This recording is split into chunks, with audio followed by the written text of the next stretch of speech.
How much can we rely on the press, mainstream press, for an accurate depiction of the complexity of the Middle East? I don't think you can. I think, and that's the problem. By the way, I think there's a much larger problem. We see it among youth. Our youth tend to be fairly uninformed, and they're uninformed because they're resentful, because all the structures of education, influence, building of a character have failed, whether it's our universities, whether it's the mainstream media, etc. And as a result, they don't trust anybody. And so that's a problem in itself, because where do they get their information? They're vulnerable to conspiracies, they're vulnerable to other forms of information that are skewed. But I think this is part of the larger problem, that we have a crisis of credibility to our information sources, our credentialing sources, our knowledge base, and our elites educators base. And that's, I think, one of the greatest threats, not only to America, not only to Israel's position in the world, because we see how much misinformation there is. 9 out of 10 times it is totally misinformation, but it's, I think, a threat to the West's ability to function.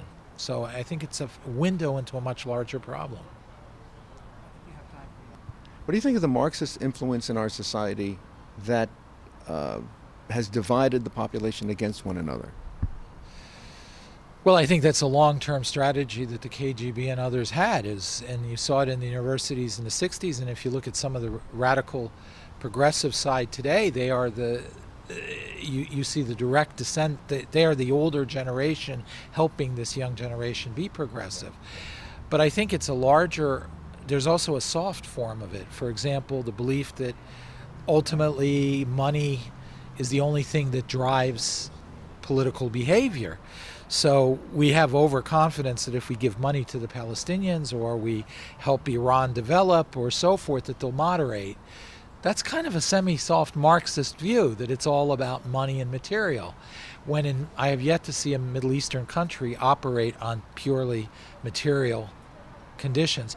So I think there's the hard threat, which is the outright hostility to the Western idea.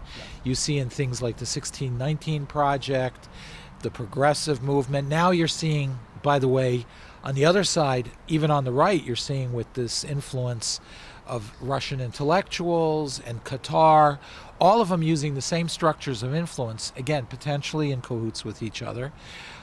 So you see the hard threat, and then you see the softer threat of the erosion of confidence in the sort of values and ideas that represent the West.